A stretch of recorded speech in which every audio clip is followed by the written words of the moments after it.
She couldn't see. She had no way of knowing what had happened. Yet the police were certain. She was guilty. A blind black woman, standing near the scene of a robbery, was accused of helping the thieves escape. No hard evidence. No eyewitnesses. Just assumptions. Now she'd been thrown into court, forced to defend herself against a system that decided her fate before she even spoke a word. But when the truth comes out, it won't just clear her name. It will shake the entire courtroom. Will justice prevail, or will she be silenced by those who refuse to see the truth?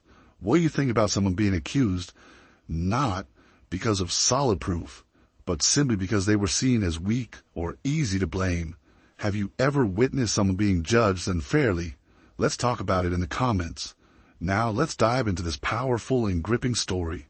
New York never sleeps, but some nights feel different. Some nights the city holds its breath, waiting for something to happen. Tonight is one of those nights. The neon glow from a luxury jewelry store reflects against the damp pavement, shimmering like a mirage. The street is unusually quiet until it isn't. Then chaos erupts. The heist's three masked figures storm to the glass doors, their movements sharp, practiced. A security guard barely has time to reach for his radio before he's shoved to the floor. Glass cases shatter. Jewels spill like raindrops caught in gloved hands before they even touch the ground. Move. Move. Move. One of them barks, his voice muffled behind his mask. It's over in 90 seconds. The robbers vanish into the night, slipping into an alley just before the sirens close in. But as the last masked figure disappears, the security camera catches something else. A woman standing still on the sidewalk, not far from the store. She doesn't run. She doesn't even turn toward the commotion. She just stands there listening. Ava Sinclair doesn't need to see to know something is wrong. The city speaks to her in ways most people don't hear. The hum of neon signs, the rhythmic tapping of her white cane, the vibration of footsteps brushing past. She feels a liege before she hears it. The sudden shift in energy, the tension in the air, then the sharp crack of breaking glass, a rush of movement, voices low, urgent. She hesitates. That's when the police arrive. Red and blue lights flood the street, flashing across the storefront like a crime scene in a movie. A squad car skids to a halt. Officer Ethan Cole steps out, hand on his holster, scanning the scene. His eyes land on her, the only person still standing. Everyone else is reacting, panicked, shocked, looking around, whispering, but not her. She's just standing there. His grip tightens. Why isn't she running? Why isn't she looking around like the others? Cole has been a cop long enough to trust his instincts, and right now they're screaming at him. He moves toward her, voice sharp. Hey, hands where I can see them. Ava turns toward the voice. There's no fear in her expression. Is something wrong, officer? Her voice is steady calm. To come Cole doesn't like it. He steps closer. You tell me a robbery just happened, and you're standing right here. What were you doing? Ava's fingers tighten around her cane. I was walking home. Cole scoffs. Walking? Alone? At this hour? He scans her face, the dark glasses, the way she holds herself upright, composed. Something about her bothers him. He doesn't know what exactly, but he knows a liar when he sees one. He jerks his chin toward her bag. What's in there? Ava stiffens. Just my things. Cole doesn't ask. He yanks the bag from her shoulder. Inside a crisp $100 bill. His lips curl into a smirk. Well, look what we have here. Ava frowns. Is my money a robbery just happened, and you just happen to have fresh cash in your bag? He doesn't wait for her answer. He already knows what he wants to believe. His radio crackles. Suspect vehicle lost. No sign of the perps. And just like that, a convenient truth forms in his mind. The real thieves are gone, but she's still here. Another officer jogs over. We found fingerprints on the store's front door. Cole doesn't ask if they check how old the prints were. He doesn't care. He already has everything he needs. Turn around, he orders. Ava barely has time to react before cold steel clicks around her wrists. She exhales sharply, the metal biting into her skin. Wait, she says, keeping her voice level. You think Oh, I know. Cole cuts in, sneering. You were working with them. You helped those bastards escape. Ava presses her lips together. She's learned long ago that arguing only makes it worse. So she doesn't fight. She just lets them take her. But as she's shoved into the back of the squad car, one thought anchors itself in her mind. They think I'm invisible. They think I'll just accept this. They have no idea who I really am. The buzz of fluorescent lights hums through the cold interrogation room. The air is stale, thick with the scent of coffee gone cold and the faint metallic tang of anxiety. The walls are bare, sterile, no windows, no warmth. Ava Sinclair sits at the metal table, her wrists still cuffed, fingers lightly resting against the surface. She's been here before. Not this exact room, but places like it. Rooms where she isn't a person, just a case file waiting to be closed. She keeps her breath steady. She knows how this works. The door swings open with a sharp creak, followed by the slow, deliberate click of boots against the floor. Ethan Cole steps inside. He doesn't speak right away. He doesn't need to. Instead, he walks past her, drops a file onto the table, and takes his time flipping through it. Like he already knows what it says. Like he already knows who she is. Finally, he looks up. His expression isn't angry. It isn't aggressive. It's worse. It's indifferent. The kind of casual certainty that comes from a man who has already made up his mind. He pulls out a chair, drags across the floor, slowly, deliberately, letting the grating sound fill the silence. Then he sits and just stares. Ava doesn't move. She doesn't fidget. She knows silence is a weapon too. Cole leans forward, elbows resting on the table. A smirk tugs at the corner of his lips. You don't seem surprised to be here. Ava tilts her head slightly. Should I be? A slow, almost amused chuckle rumbles from Cole's throat. Guess not. He reaches into the folder, pulls out a stack of black and white photographs and tosses them onto the table. They slide across the metal, stopping just short of Ava's fingertips. She doesn't touch them. She can't see them, but she knows what they are. Cole taps one of the photos with his finger. That's you. His voice is smooth, almost casual, standing outside the store right before the robbers ran out. A pause, then he taps another, and look at this one. Your hands are raised like you're signaling someone, letting them know it's clear to run. Ava's fingers curl slightly, but she keeps her voice steady. You think I was giving them a signal? Cole leans back in his chair, crossing his arms. I think it's a hell of a coincidence. 3 masked men rob a store. Cops show up fast. Somehow, they slip away clean. And you're just standing there. Ava exhales slowly. I was walking home. Cole raises an eyebrow. So you just happened to stop in front of a jewelry store during a robbery? You just happened to be standing still while 3 criminals ran past you, and you just happened to have a crisp $100 bill in your bag? Ava's grip tightens around the armrest of the chair. I don't see. I wasn't aware of what was happening around me. Cole leans forward, voice dropping slightly. Oh, I think you knew exactly what was happening.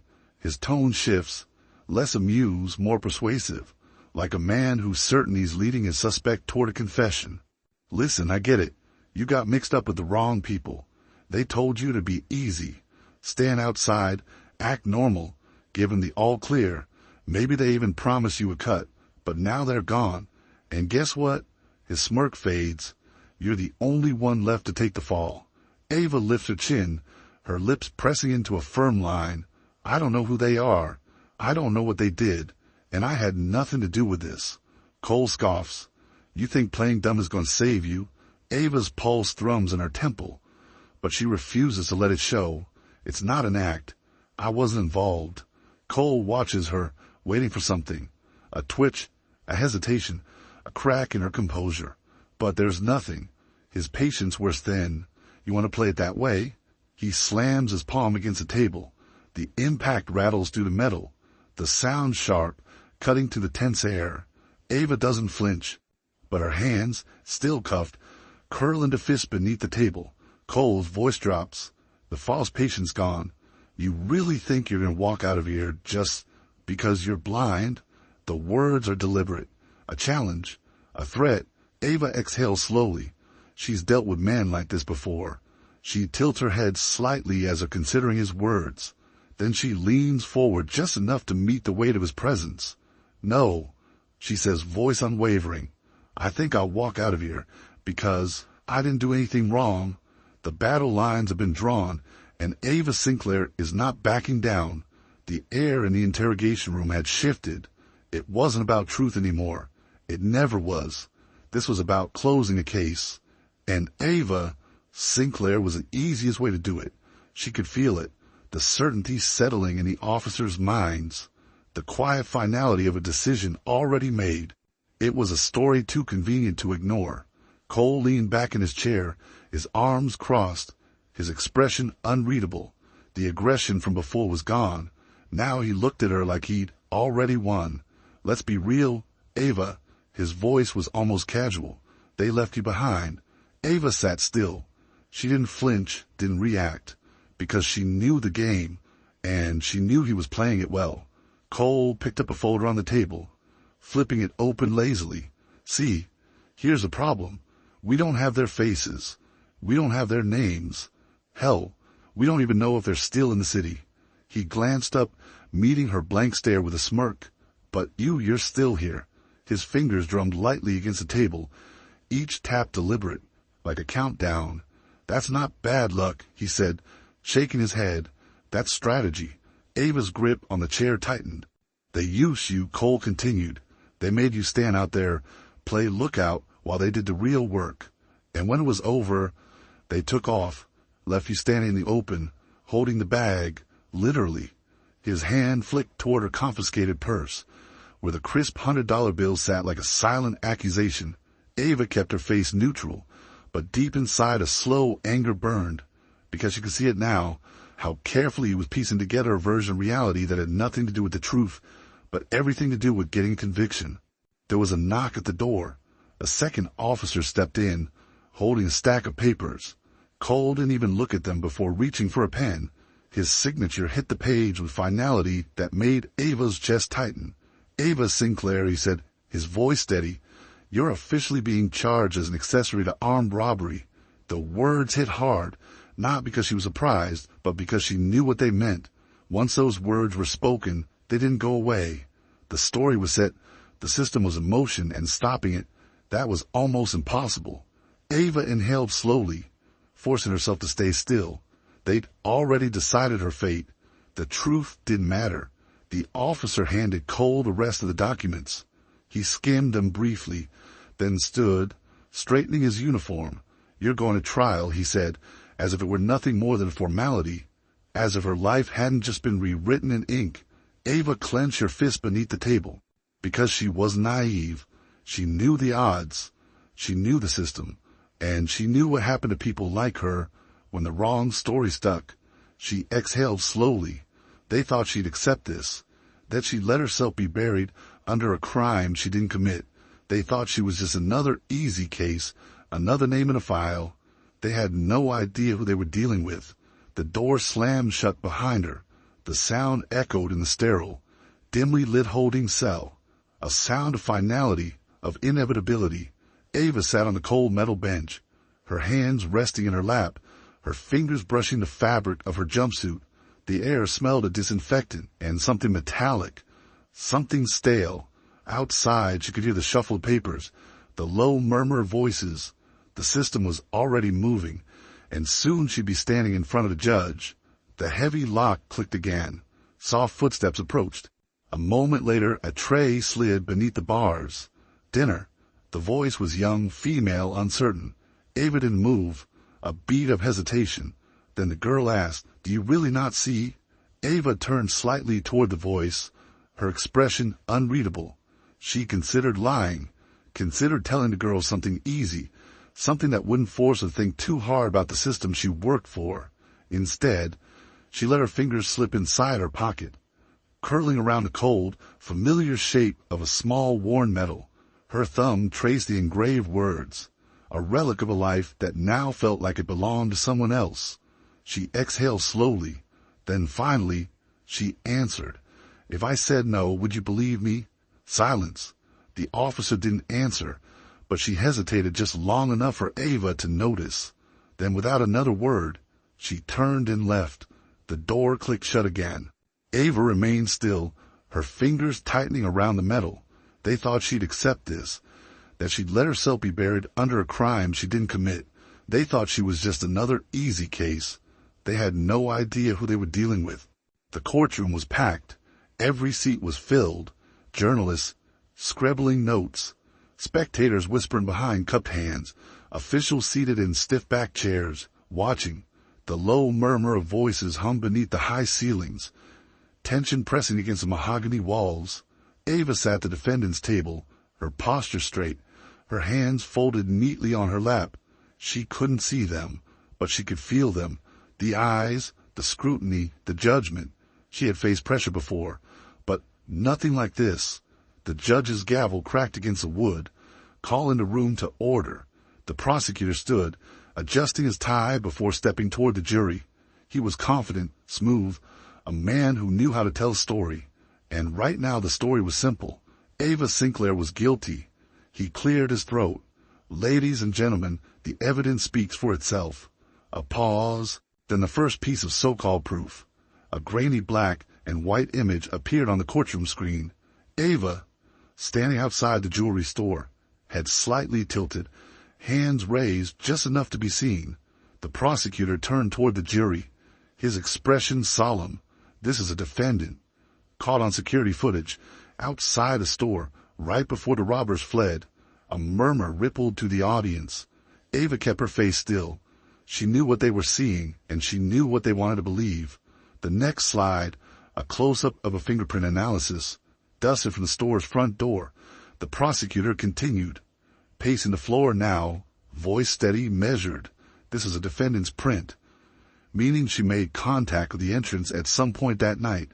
More murmurs, a ripple of doubt threading through the room. Ava gritted her teeth. Of course her print was there. She had touched the door while walking past, trying to navigate the street. But here in this room, that detail didn't matter. Then came the witness. A man in a press suit took the stand, his expression carefully serious. "I saw her," he said, nodding slightly, standing outside. "And I remember thinking, why isn't she moving?" And then just as the robbers ran out, she lifted her hand, a dramatic pause, and he leaned toward a microphone like she was signaling them. The prosecutor turned back to the jury, nodding, as if the case was already closed. And then, of course, he walked to his desk, lifting a crisp $100 bill encased in plastic. He held it up. "We recovered this from the defendant's personal belongings." He turned back to the jury. "Now, we can't say for certain it's from the robbery, but we also can't say that it isn't." Silence. Then the prosecutor let out a small, almost pitying sigh. "Ladies and gentlemen, the facts are clear. Right place, right time, suspicious behavior, physical evidence, witness testimony." He shook his head, stepping back toward his table. "We don't need a confession to see what's right in front of us." Ava exhaled slowly. She had known this would happen. She had known the moment she was arrested. They weren't trying to prove the truth. They were trying to make the story fit. A quiet murmur rippled through the courtroom. Not loud, not overt, but enough to tell Ava that the prosecutor's story was working. Through the courtroom, not loud, not overt, but enough to tell Ava that the prosecutor's story was working. Enough to tell her that people were starting to wonder. Maybe she really did do it. She could feel their eyes on her, their silent questions pressing against her skin like invisible weights. The judge turned to her attorney. "Defense, your witness." A beat of silence then. Ava slowly rose from her seat. She wasn't required to testify, but she had no choice, because this wasn't just about clearing her name. This was about forcing them to see what they refused to believe. She stood before the jury, her posture straight, her face unreadable, but inside, she felt the weight of every assumption in the room. She inhaled, steady and controlled, before speaking. "I lost my sight during a rescue operation," she said, her voice calm but carrying through the courtroom. "I was a federal agent. I worked in counterterrorism." Silence. The words hung in the air, heavier than the prosecutor's evidence. A shift, a flicker of uncertainty. Even the prosecutor, who had been so sure of his case, tilted his head slightly as if reassessing her for the first time. Ava didn't pause. "I can't see. I couldn't have identified anyone that night. I didn't even know a robbery had happened until the police arrested me." She turned slightly, as if she could feel the weight of every pair of eyes in the room. She knew what they thought she knew what they saw when they looked at her. The prosecutor leaned forward in his chair, shaking his head, slightly preparing to challenge her. Ava didn't give in to Alicia. You say my fingerprints were on the door, she continued, her voice unwavering. They probably were. A murmur spread through the gallery. She could almost hear the shift, the jury's hesitation, the audience's surprise. Ava nodded once. I touched the door because I was walking past it, because I used my hands to navigate the world, not because I was part of crime. The jury was listening now, really listening. She could feel it. She had one shot to break the illusion the prosecution had built around her. So she took it. She took a step forward, her hands resting lightly on the witness stand, her fingers curled slightly, feeling the cold edge of the wood beneath them. Then she spoke the words that could lead to everything. I've spent my life protecting this country, and now you won't believe that I would throw it all away to help a couple thieves escape. She shook her head. You don't have to believe me. She turned toward the jury, not seeing them, but making them feel seen, but at least believe the truth. The energy in the courtroom had shifted. Where there had once been confidence, now there was hesitation. The jury wasn't sure anymore. And that was all Sophia Lee needed. She rose from her chair, adjusting the cuffs of her blazer, her movements calm, deliberate. Then she walked toward the jury, her voice steady. Ladies and gentlemen, we've heard a compelling story from the prosecution today. She paused, letting the words settle, but stories and facts are two very different things. She turned slightly, eyes sweeping across the room, and it's time you saw the truth. She walked toward the defense table, picking up a remote control. Your Honor, the defense would like to introduce a new piece of surveillance footage, one taken from an alternate angle. A murmur rippled to the crowd. Ethan Cole shifted in a seat. The prosecutor stiffened, glancing toward his assistant, as if sensing what was coming. The judge nodded. Proceed. The screen flickered on the same moment. The footage they had all seen before. Ava standing outside the store, her head tilted slightly, her hand raised. But then a second angle appeared, and suddenly the story collapsed. From this new perspective, the truth was clear. Ava wasn't signaling anyone. Her fingers brushed the air trailing along the doorframe. Her hand moved with careful intent, not as a gesture, but as navigation. The jury leaned forward, a few ex-leads glances. Even the judge's expression tightened slightly. Sophia let the image linger. Then she spoke. This is a defendant. A pause. A woman finding her way. Another pause. Not a criminal giving orders. The prosecution's table was silent.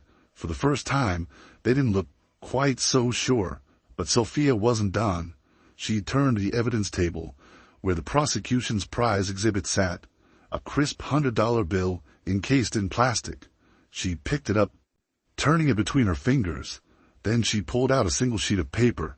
She walked toward the jury, placing the bill and the document side by side. Here's what the prosecution didn't tell you. She held up the document, the official list of stolen serial numbers. She tapped the bill in her hand. They don't match. A hush fell over the room.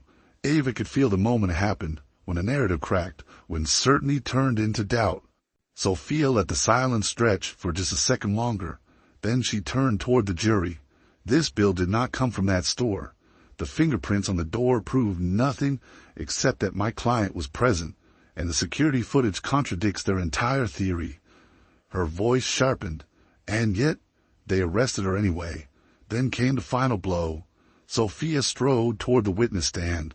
The prosecution's key witness, Mr. Price, sat there, hands folded, his face carefully composed, but the tension in his jaw gave him away. Sophia stopped just a foot away from him. She pulled out another document, a police report. She held it up. Mr. Price, you file an official statement saying you saw my client signal the robbers. Price nodded stiffly. That's correct. Sophia turned the page. And yet, 1 week before that statement, you were issued citation, disorderly conduct, public intoxication. Price shifted in his seat. Sophia didn't blink. She let the words sink in. Then she spoke again, this time slower. How much did Officer Cole pay you to say you saw something you didn't? The air in the courtroom cracked with tension. Price froze. A bead of sweat slipped down his temple. He opened his mouth, then closed it. Then finally he looked down. Ethan Cole gripped the edge of his chair. For the first time since this trial began, he looked nervous.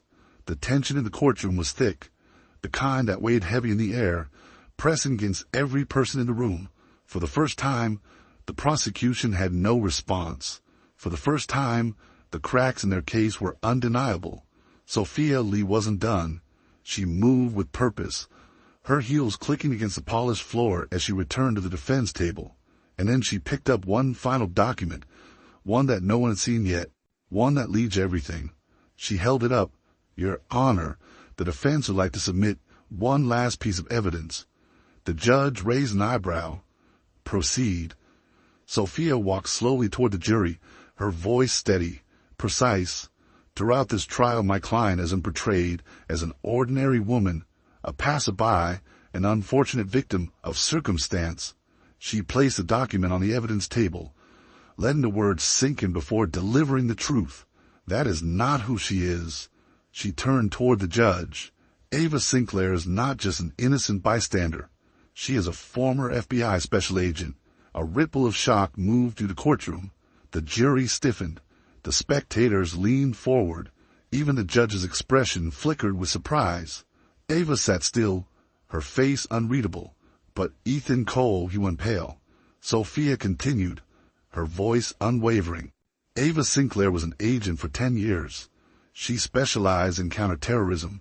And 5 years ago, during a classified mission overseas, she made a choice.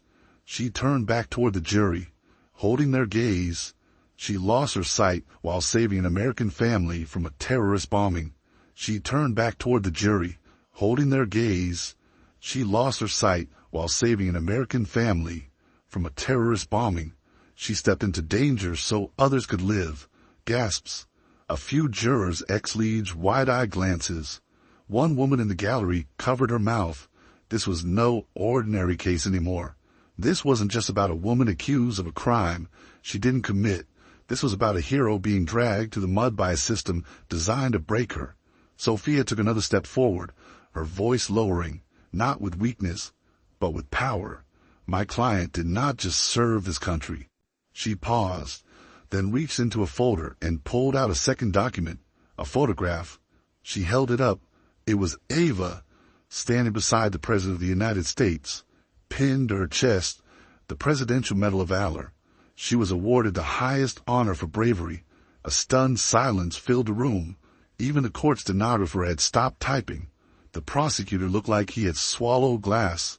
And Ethan Cole, his entire body had gone rigid. Ava slowly reached into her pocket, her fingers brushing against a medal she always carried, the same one she had held on to in her darkest moments. She hadn't wanted this revelation, hadn't wanted to use her past as a shield. But now they had no choice but to see her. The courtroom was no longer a place where she was judged as just another suspect. Now she was undeniable. For a single breath, the courtroom stood frozen in silence. The revelation had hit like a thunderclap, shattering every carefully crafted illusion, every assumption. Then the dam broke. Gasps, whispers, a low murmur rippled to the gallery like a wave gaining momentum. People turned to each other, whispering frantically, eyes wide, voices hushed but urgent. The reporters in the back were already typing, their fingers flying across keyboards, headlines practically writing themselves. Blind woman falsely accused was an FBI hero. Special Agent Ava Sinclair, from Medal of Honor to wrongfully accused. The judge slammed the gavel once, twice. Order in the court. But the energy refused to settle, because this wasn't just a trial anymore. This was an outrage. Ava remained still. She didn't react. Not to the noise. Not to the shifting air in the room. Not to the sudden, undeniable leap in perception. Her hands rested lightly on the table. Fingers relaxed. But inside, she felt it. The moment they stopped seeing her as a suspect and started seeing her for who she really was. She had fought for this country, sacrificed for it. And now the same system that had tried to erase her was being forced to face its own reflection. Ethan Cole sat frozen in his seat, His hands were clenched so tightly that his knuckles had gone white, his body stiff, unblinking. He could feel the eyes on him now, not just from the jury, not just from the judge, but from everyone. And for the first time since this trial began, he felt something he hadn't expected: fear. The prosecutor cleared his throat, shifting uncomfortably. Your Honor, He stopped himself, because what could he say? What defense could he possibly give now that the truth had been laid bare? The jury had already made up their minds. The spectators had already seen enough. And Ethan Cole, he was exposed. A bead of sweat rolled down his temple. He swallowed hard, glancing toward the prosecution's table. But there was no lifeline there. His mind raced. There had to be a way out. There was always a way out. But the more he searched for an escape, the more he realized the truth. He had run out of exits. The judge exhaled sharply, his patience wearing thin. If there are no further statements, we will proceed. No one spoke, not the prosecutor, not Ethan Cole, because there was nothing left to say. And for the first time, Cole truly understood what it meant to be powerless. The courtroom fell into a thick-weighted silence. Everyone was waiting. The prosecution had no more lies to tell. The defense had torn every accusation apart, and now it was time. The judge adjusted his glasses, his expression unreadable. He looked at Ava first, not as a defendant, but as something else entirely. Then he turned to the jury. As the jury reached a verdict, a middle-aged man in the front row stood, clearing his throat. He held a piece of paper in his slightly trembling hands. Yes, Your Honor. The air in the room tightened. Ava remained still, her hands folded on the table, her face calm, but she could feel her pulse in her fingertips, could feel the weight of what this moment meant. The juror glanced down, then spoke. "We the jury find defendant Ava Sinclair not guilty." The words hit like a flood breaking through a dam. A collective exhale, gasps, whispers. The noise grew louder. Shock, a mix of emotions colliding at once. Ava didn't move. She let the words settle. Let the truth sink into the cracks of every assumption that had been made about her. Not guilty, she had known it, but now the world had to accept it too. The judge raised his gavel once more. Order. The courtroom gradually stilled. Then the judge's voice came low and firm. Furthermore, due to the overwhelming inconsistencies in the case, this court is recommending an internal investigation into Officer Ethan Cole for misconduct, abuse of power, and knowingly falsifying accusations against a private citizen. Ethan stiffened. A few gasps spread through the room.